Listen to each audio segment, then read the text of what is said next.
నమస్కారం, స్వాగతం. ఇది కథల వెన్నెల రెండవ episode. I am your host Shirisha with another story that shines like moonlight. ఈరోజు మన కథ పేరు గడ్డి పూసిన బంగారం. ఒకప్పుడు ఒక చిన్న గ్రామంలో ఓ గొప్ప బంగారు కారిగారు ఉండేవారు. అతడు బంగారాన్ని అద్భుతమైన ఆభరణాలుగా మలిచేవాడు. ఒకరోజు అతడి దగ్గరికి ఒక నిరుపేద రైతు వచ్చాడు.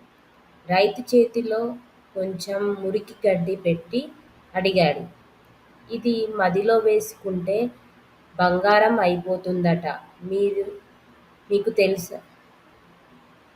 అన్నాడు. అప్పుడు కారిగారు నవ్వి,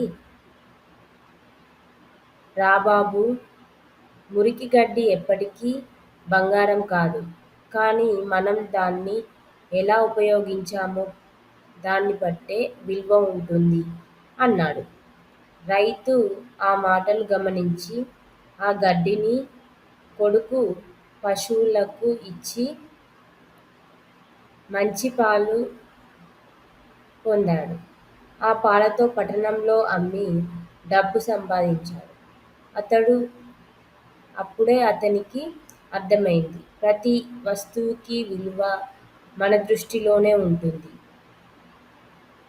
ఇది మన జీవితానికి కూడా వర్తిస్తుంది. చిన్న చిన్న అవకాశాలు, ఒక చిన్న ఐడియా, అవి కరెక్ట్గా వాడితే మన జీవితం బాగుంటుంది. మీకు ఈ కథ ఎలా నచ్చింది? కామెంట్ ఆర్ మెసేజ్ చేయండి. నెక్స్ట్